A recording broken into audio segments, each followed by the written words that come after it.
Hello friends, तो हम अब डिसऑनर के बारे में देखेंगे। देखिए बहुत ही इंपॉर्टेंट टॉपिक है, खास तौर पे डिसऑनर ऑफ चेक बहुत इंपॉर्टेंट है। बाकी ये तो सिंपल है, ये अपन जल्दी जल्दी देख लेते हैं। देखिए एक इंस्ट्रूमेंट दो प्रकार से डिसऑनर हो सकता है, सिंपल सा पॉइंट है, बाय नॉन एक्सेप्टेंस और बाय नॉन पेमेंट। ठीक है, simple.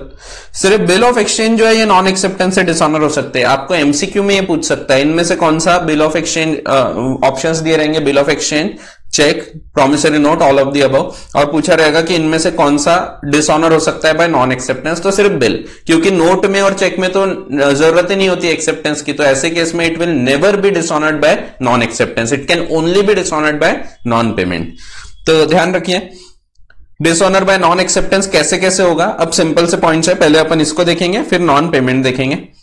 ड्रॉई, When after due presentation the bill is not accepted by drawee, उसने एक्सेप्ट करने से मना कर दिया, तो अगर ड्रॉई ने मना कर दिया तो ऐसे केस में it will B dishonoured by non acceptance.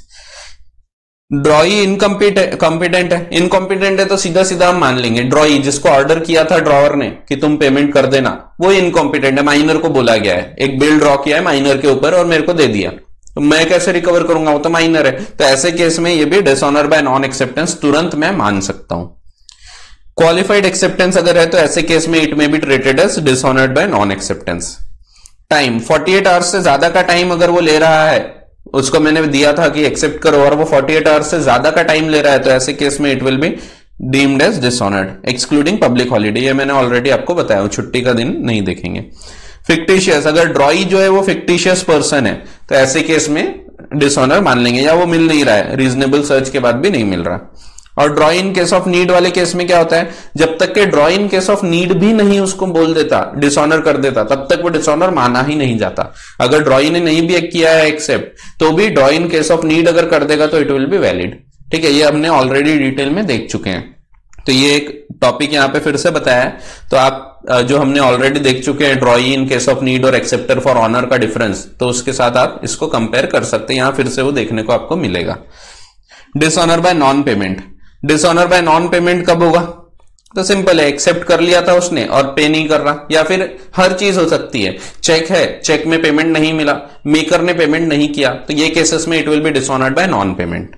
तो सिंपल है। कॉन्सिक्वेंसेस ऑफ डिसऑनर, अगर डिसऑनर हुआ तो क्या होगा, तो तुरंत हम सूट डाल सकते हैं। Holder becomes entitled to recover through suit from all the liable parties.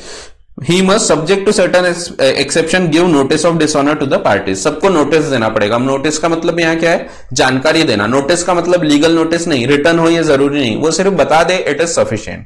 ठीक है, देखेंगे डिटेल में आ रहा है अभी। He may also have the instrument noted and protested, ये भी अपन अभी जस्ट देखने वाले हैं। In case of dishonor of check, he can initiate criminal proceeding under section 138। तो ये क्रिमिनल ऑफेंस है, देखेंगे अपन।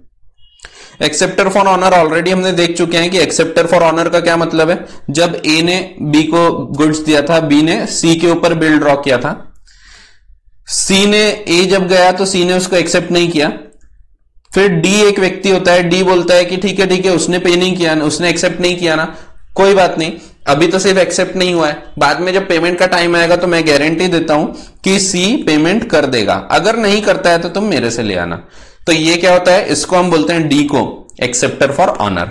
ठीक है, तो एक्सेप्टर फॉर ऑनर और draw in case of need ये ऑलरेडी हमने दोनों डिटेल में देख चुके हैं। Draw in case of need कौन होता है, जिसमें बी ने ही बोला था, पहले बोला था ए को कि तुम सी के पास जाना, ए बोला अरे सी तो एक्सेप्ट नहीं करेगा, उसको पहले से ऐसा लग रहा है, तो बी ने बोला ठीक है अगर वो नहीं करता है तो डी के पास चले जाना। तो यहां पे डी जो हो गया, ए जाएगा अब डी के पास, डी जो हो गया डी हो गया draw in case of need, अगर जरूरत पड़ी तो डी के पास जाएगा। ठीक है, तो ये दो अलग अलग टॉपिक थे, एक्सेप्टर फॉर ऑनर और draw in case of need. तो ये ऑलरेडी हमने देख चुके हैं। इसमें आपको जैसे एक्सेप्टर फॉर ऑनर में क्या होता है, इसके पास जाएंगे, ये एक्सेप्ट नहीं करेगा, आपको फिर नोटिंग एंड प्रोटेस्ट कराना पड़ता है, उसमें फिर डी बोलेगा कि हाँ मैं बोल रहा हूं कि ये पेमेंट कर देगा, नहीं किया तो मेरे से ले जाना, ये नोटिंग प्रोटेस्ट में ये भी लिखा रहता है। फिर से जब पेमेंट का टाइम आएगा, ए जाएगा सी के पास, सी अगर मना कर देता है तो ऐसे केस में ए डी के पास जाके रिकवर कर सकता है, और यहां भी नोटिंग प्रोटेस्ट होगी। तुरंत ए ने दूसरे ही दिन, अगले दिन डी के पास जाना चाहिए। ठीक है, तो ये सब डिटेल में आपको यहां पे बताया है, ये ऑलरेडी हमने देख चुके हैं। फिर distinction between acceptor for honour and draw in case of need. तो एक्सेप्टर फॉर ऑनर का नाम मेंशन नहीं है बिल में, ये बाद में आया, लेकिन draw in case of need का नाम पहले से लिखा होता है। बिल डिसऑनर हो जाता है तभी जब उसको ड्रॉई ने एक्सेप्ट नहीं किया, बट यहां पे ड्रॉई ने एक्सेप्ट नहीं किया तो भी हम ड्रॉई इन केस ऑफ नीड के पास जाएंगे, अगर वो भी उसको एक्सेप्ट नहीं करता है तभी बिल डिसऑनर होता है। नोटिंग और प्रोटेस्ट यहां जरूरी है, यहां पे जरूरत नहीं है, चाहे तो करा सकते, नहीं चाहे तो नहीं कराएं। It is not mandatory to find acceptor for honour, यहां पे जरूरी नहीं है हम उसकी बात सुने, वो बोलेगा नहीं नहीं पेमेंट करेगा, अपन बोलेंगे नहीं मेरे को डायरेक्ट केस फाइल करना ही है। लेकिन यहां पे ये जरूरी है कि आपको अगर ड्रॉई इन केस ऑफ नीड का नाम लिखा है तो आपको पहले ड्रॉई के पास जाना है, अगर वो एक्सेप्ट नहीं करेगा तो नीड वाले के पास जाना ही है, ड्रॉई इन केस ऑफ नीड के पास जाना ही है, ठीक है, ये कंपल्सरी है। फिर अगला पॉइंट है notice of dishonour. Notice of dishonour का मतलब यही है, मैंने बताया था, notice of dishonour means notice which must be given to the holder of by the holder of the instrument to all the parties liable. नोटिस कौन देगा, तो नोटिस देगा होल्डर, सिंपल है, holder or some other party who thereto who remains liable. For example A ने B को दिया था इंस्ट्रूमेंट, बी ने सी को दिया था, समझो प्रॉमिसरी नोटिस, सी ने डी को दिया, अब डिसऑनर हो गया, डी जब गया ए के पास तो डिसऑनर हो गया, तो अब डी ने सी से रिकवरी करने को नोटिस दिया, तो यहां पे देखो अब C is not the holder but still C can give notice to B, क्यों, क्योंकि or some other party thereto who remains liable, C remains liable to D, so C can give notice to B, ठीक है, तो ये उसका मतलब है। Notice to whom, notice किसको देंगे, तो हर उस पार्टी को जिससे आप रिकवरी करना चाहते हैं। सिर्फ किसको जरूरत नहीं है, maker of a promissory note क्योंकि वो प्राइमरीली लायबल है, ड्रॉई और एक्सेप्टर ऑफ डिसऑनर्ड बिल या चेक के केस में प्रिंसिपल डेटर्स, क्योंकि उन लोग को खुद को पता है उन्होंने पेमेंट नहीं किया। मोड ऑफ नोटिस, तो देखो यहां लिखा ही है नोटिस कैसे भी दिया जा सकता है, notice of dishonour must be duly by duly authorised agent, या तो खुद देगा या एजेंट, या अगर डेथ हो चुकी है तो लीगल रिप्रेजेंटेटिव, या तो इंसॉल्वेंट हो गया है तो असाइनी, उसको भेजा जाएगा, तो सिंपल है। फॉर्म ऑफ नोटिस, तो ओरल और रिटर्न दोनों चलता है, सिंपल पॉइंट्स है।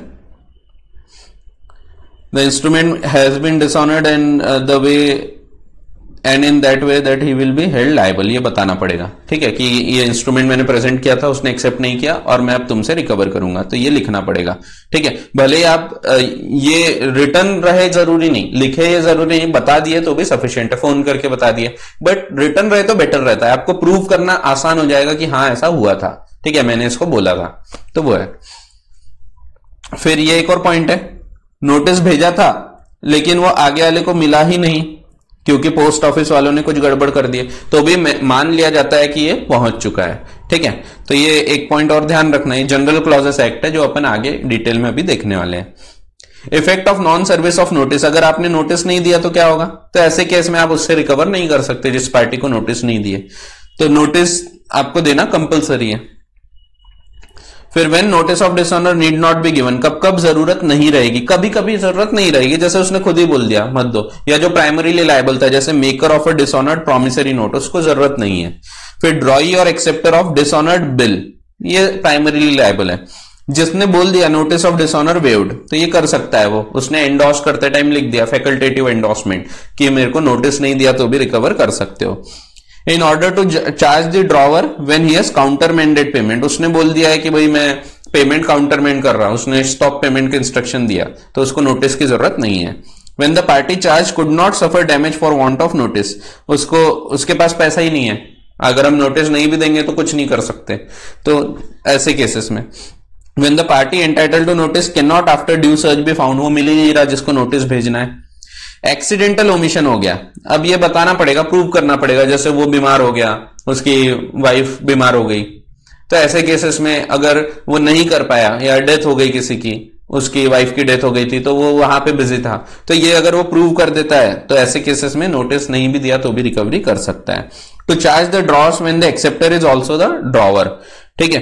तो जैसे मैं आपको एक बिल बताया था जिसमें समझो मैंने एक ब्रांच से दूसरी ब्रांच को बिल ड्रॉ किया, फॉर एग्जांपल आप आते हैं मेरे से पेमेंट लेने, मैं बोलता हूं यार मेरे पास यहां तो पैसा नहीं है, मेरी वो ब्रांच है वहां पे जाके पेमेंट रिसीव कर लेना, मैंने आपको एक बिल लिख के दे दिया, बिल में लिखा हूं मैं हूं शशांक शर्मा, मेरा मर्क्यूरस एजुकेशन करके एक फर्म है, वही फर्म की दूसरी ब्रांच है, तो मैंने यहां से बना के दिया मर्क्यूरस एजुकेशन और ऑर्डर किया मर्क्यूरस एजुकेशन को, मेरी ब्रांच को, टू पे यू। अब यहां पे आप गए और उसने पेमेंट नहीं किया, तो यहां पे मैं ही हूं वो, तो मैंने पेमेंट नहीं किया माना जाएगा। तो ऐसे केसेस में even if notice has not been given, आप मेरे को नोटिस नहीं भी दोगे तो भी रिकवरी कर सकते हो, ठीक है। When one firm draws a bill on other branch. फिर in case of promissory note it is not negotiable. Not negotiable यानी नॉट ट्रांसफरेबल। यहां ध्यान रखो, नॉट नेगोशिएबल क्रॉसिंग नहीं बोला है। प्रोमिसरी नोट नेगोशिएट नहीं किया जा सकता, मींस ट्रांसफर नहीं किया जा सकता, ठीक है। नॉट नेगोशिएबल क्रॉसिंग का अलग मतलब हो जाता है, लेकिन नॉट नेगोशिएबल इंस्ट्रूमेंट बोल दिया है यहां पे, तो वो अलग चीज हो गई, ठीक है। फिर when the party entitled to notice knowing the fact promises unconditionally to pay the amount, उसको पता है कि भाई नहीं दिया इसने नोटिस, फिर भी बोलता है अरे कोई फर्क नहीं मैं दे दूंगा पेमेंट, तो ऐसे केस में फिर पेमेंट रिसीव किया जा सकता है। तो सिंपल है। पेमेंट ऑफ इंटरेस्ट, इंटरेस्ट कितने हिसाब से लिया जा सकता है, तो 18% पर एनम। अगर कुछ नहीं लिखा है तो 18% इंटरेस्ट अलाउ करता है नेगोशिएबल इंस्ट्रूमेंट्स एक्ट। फिर नोटिंग एंड प्रोटेस्ट, अब ये बड़े ही सिंपल से टॉपिक है, देख लेते हैं एक डायग्राम के हिसाब से। समझो ए ने बी को कुछ गुड्स दिया था और बी ने, अब यहां सिंपल लेते हैं अपन, ए को एक प्रॉमिसरी नोट लिख के दिया था, बोला था मैं पेमेंट करूंगा। अब यहां पे क्या हो रहा है, ए गया जब इसके पास पेमेंट रिसीव करने, ए जाता है पेमेंट रिसीव करने बी के पास, तो बी मना कर देता है पेमेंट करने से, तो ये हो गया डिसऑनर। जैसे डिसऑनर हुआ, अब ए कहां जाएगा, ए जाएगा एक व्यक्ति के पास जिसका नाम है नोटरी पब्लिक। नोटरी पब्लिक यानी कौन है, नोटरी पब्लिक एक ऐसा व्यक्ति होता है जो कि गवर्नमेंट के द्वारा अपॉइंट किया हुआ रहेगा। जैसे बहुत सारे जैसे मैजिस्ट्रेट वगैरह टाइप लोग होते हैं, वैसे एक नोटरी होता है जो सरकारी आदमी है। ये कौन होता है, जनरली एडवोकेट्स होते हैं, नोटरी एक्ट के तहत रजिस्टर करके नोटरी बनते हैं। आपने देखा होगा बहुत जगह ऐसे बोर्ड लगे रहते हैं, notary notary advocate and notary, ऐसा रहता है, एरो दिया रहता। तो ये इसको क्या फायदा मिलता है, तो नोटरी जो व्यक्ति है, नोटरी के पास अगर आपने कोई चीज बोल दी है और उसने लिख के दे दिया तो मान लिया जाता है वो झूठ नहीं बोल रहा। तो कुछ कुछ लोग ऐसे माने जाते हैं जो झूठ नहीं बोलते, जैसे कि नोटरी हो गया, पुलिस वाला हो गया पुलिस वाले ने बोला आप बिना हेलमेट पहने गाड़ी चला रहे थे, तो मान लिया जाएगा जब तक आप इसके खिलाफ प्रूव नहीं करते, ठीक है। तो आपको प्रूव करना पड़ेगा, लेकिन वो जैसे ही बोलेगा मान लेंगे, ठीक है। तो ये झूठ नहीं बोल रहा। वैसे ही नोटरी पब्लिक है, तो यहां ए जाएगा इसके पास और इसके पास एक रजिस्टर रहेगा। ये रजिस्टर पे वो क्या करेगा, ये रजिस्टर में वो लिख देगा डिटेल्स ऑफ डिसऑनर, कैसे कैसे डिसऑनर हुआ था, ठीक है। जैसे बिल होगा तो बिल में हमें गया और उसने एक्सेप्ट नहीं किया, ये बताना। तो ऐसा भी हो सकता है, तो बिल भी दे सकते हैं। समझो यहां पे बी ने सी के ऊपर बिल ड्रॉ किया था, ये गया इसके पास एक्सेप्टेंस को नहीं किया, तो ये भी हो सकता। तो प्रॉमिसरी नोट हो सकता है या बिल के केस में भी हो सकता है, ठीक है। तो दोनों ही केसेस में किया जा सकता है। अब क्या हुआ, इसके पास अब एक रजिस्टर में इसने डिटेल लिख लिया कि ऐसा ऐसा हुआ। फिर इसको क्या प्रूफ मिलेगा, तो यहां पे बिल की एक कॉपी लेके जाएगा, बिल ऑफ एक्सचेंज या प्रॉमिसरी नोट। इसमें भी नीचे वो सर्टिफाई करेगा कि ऐसा ऐसा हुआ। ये जो सर्टिफिकेट है ना, ये सर्टिफिकेट दे देगा इस ए को, ए यानी होल्डर, होल्डर को दे देगा। ये सर्टिफिकेट को ही हम बोलते हैं प्रोटेस्ट सर्टिफिकेट। तो ये जो डिटेल्स लिखी गई है इसको हम बोलते हैं नोटिंग, और ये जो सर्टिफिकेट है इसको हम बोलते हैं प्रोटेस्ट, ठीक है। तो यहां पे कई बार ऐसा भी होता है, नोटरी पब्लिक इसको पूछेगा सी को कि भाई तुम पेमेंट क्यों नहीं कर रहे हैं, वो बोल रहा है साहब सही में मेरे पास पैसा नहीं है, मैं तो करना चाहता हूं। तो ऐसे केस में कभी कभी होता है, वो उसको बोलेगा अच्छा ये गोल्ड चेन पहने हो तुमने, वो गोल्ड चेन एक काम करो सिक्योरिटी करके दे दो। तो इसको हम बोलते हैं बेटर सिक्योरिटी डिमांड किया। तो बेटर सिक्योरिटी डिमांड किया है, तो ऐसे केस में ये बोल सकता है ठीक है मैं दे रहा हूं, अगर दिया तो वो भी इसमें लिखा रहेगा। या वो ऐसा बोल सकता है नहीं नहीं मैं ये नहीं देना चाहता, तो उसने रिफ्यूज किया तो ये भी चीज लिखी रहेगी। इसको हम बोलते हैं प्रोटेस्ट फॉर बेटर सिक्योरिटी, ठीक है। तो ये नोटिंग और प्रोटेस्ट कुछ अलग चीज नहीं है, दोनों है एक ही चीज। लेकिन नोटिंग यानी क्या है, नोटिंग यानी जो डिटेल खुद के पास लिख रहा है, और प्रोटेस्ट यानी ये जो सर्टिफाई करके दे रहा है। इसके बदले वो कुछ चार्जेस लेता है, जो चार्जेस कुछ गवर्नमेंट को जाता है उसका पैसा, और कुछ उसको कमीशन मिलता है। तो ये नोटरियल एक्ट है, इसके हिसाब से इनको अपॉइंट किया जाता है। तो ये एडवांटेज क्या है इसका, एडवांटेज ये हो जाता है कि भाई यहाँ पे अगर ये व्यक्ति को कल चल के बोलेंगे कि भाई डिसऑनर हुआ था कि नहीं हुआ था, तो हम इसको बुला सकते हैं, और ये अगर बोलेगा कोर्ट में आके तो हम मान लेंगे, कोर्ट मान लेगा कि हाँ ये डिसऑनर ऐसा हुआ था। ठीक है, तो इसको हम बोलते हैं नोटिंग एंड प्रोटेस्ट। तो दिया है आपको, नोटरी चार्जेस वगैरह लेगा, ये सब दिया है। Noting is not compulsory, procedure is not applicable to cheques. ठीक है, तो it is a convenient method of recording the fact of dishonour. Suit file करेंगे तो नोटरी पब्लिक को एविडेंस करके बुलाया जा सकता है। तो ऐसा है। नोटरी पब्लिक कौन है वो बताया। नोटरी पब्लिक गवर्नमेंट के द्वारा ऑथराइज किया हुआ व्यक्ति रहेगा जो नोटरीज एक्ट के हिसाब से काम करता है। इसका काम है अटेस्टिंग ऑफ डीड्स। उसके सामने आप डीड्स वगैरह भी ले जा सकते हैं, 2 जने वो ले जाके कुछ साइन कर रहे हैं और उसके सामने रजिस्टर किया है। इसको हम रजिस्टर्ड नहीं बोलते, इसको नोटरी बोलते हैं, नोटरी कराया। तो यहाँ पे माना जाएगा हाँ ये हुआ था। ठीक है, तो ये कॉन्ट्रैक्ट वगैरह ये सब देखेगा वो कि हाँ इसके सामने लिखा है, तो बोला जाएगा हाँ दोनों ने मेरे सामने साइन किए। ऐसा है। और प्रोटेस्ट ने क्या, प्रोटेस्ट ने कुछ नहीं, वो वही चीज है, सर्टिफिकेट है।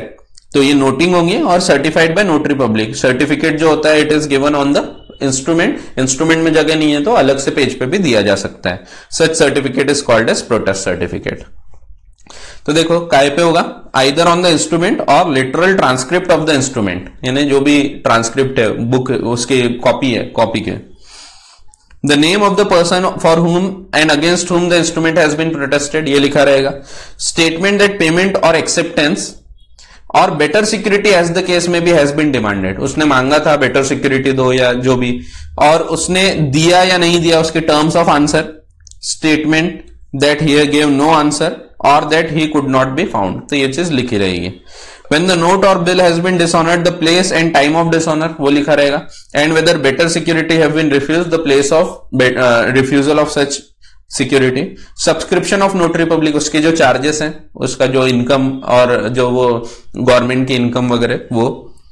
In the event of an acceptance for honor or for payment of honor, the name of the person for whom it by whom it has been accepted, जिसने एक्सेप्ट किया है for honor, ये भी चीज उसमें लिखी होती है। नोटिस ऑफ प्रोटेस्ट, नॉर्मल जैसा हम डिसऑनर के टाइम नोटिस भेजते हैं, ऐसा हुआ डिसऑनर हो गया, तो यहाँ पे वही जो नोटिस ऑफ डिसऑनर है उसके बदले नोटिस ऑफ प्रोटेस्ट भेजा जाता है, in lieu of notice of dishonour, उसके बदले में। फॉरेन बिल, फॉरेन बिल्स के केस में प्रोटेस्ट जो होता है ये कैसा होता है, तो फॉरेन लॉस के हिसाब से, जहां पे वो बनाया गया था उस लॉ के हिसाब से अगर प्रोटेस्ट जरूरी है तो किया जाता है, नहीं है तो नहीं किया जाता।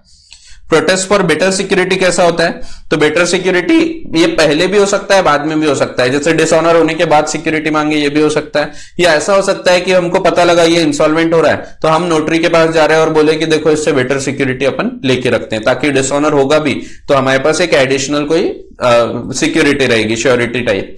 तो ऐसे केस में वो बोल सकते गोल्ड चेन वगैरह रख दो। तो ये चीज अगर लिखी है उसमें, अगर हमने बोला था मांगा है और उसने दिया है, तो प्रोटेस्ट फॉर बेटर सिक्योरिटी यहां पे होगा। Difference between noting and protest, कुछ खास नहीं। Noting is merely a record of fact of dishonour, whereas certificate given by notary public is called as protest. Simple है। ये क्वेश्चन आगे का है, आगे का जो पॉइंट है बहुत इंपॉर्टेंट है, तो अगले लेक्चर में हम ये देखेंगे। Issuing of a cheque that bounces is an offence, तो ये एक ऑफेंस है, क्रिमिनल ऑफेंस है ये, तो ये अपन देखेंगे। Dishonour of cheque for insufficiency of funds, इसका क्या मतलब होता है ये अपन अभी देखने वाले। चलिए, थैंक यू।